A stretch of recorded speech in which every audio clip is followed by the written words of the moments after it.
देखो भाइयों, ईद पर मेरा मशवरा है कि अपनी बहनों से बड़ी तहम्मुल और एहतराम से पेश आया करो, क्योंकि एक बार अगर ये ब्लैकमेलिंग पर उतर आए फिर ये अपने आप की भी नहीं सुनती।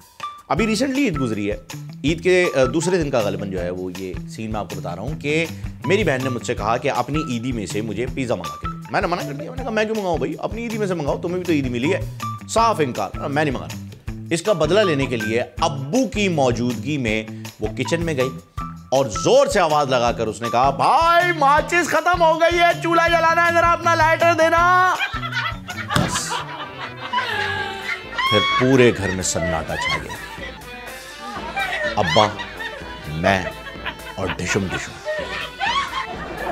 पिटाई शदीद, इसलिए रिस्क मारी पिज्जा मंगाना। समझ तो गया होगा। सब्सक्राइब करें और बेल दबाएं ताकि कोई खबर रह न जाए।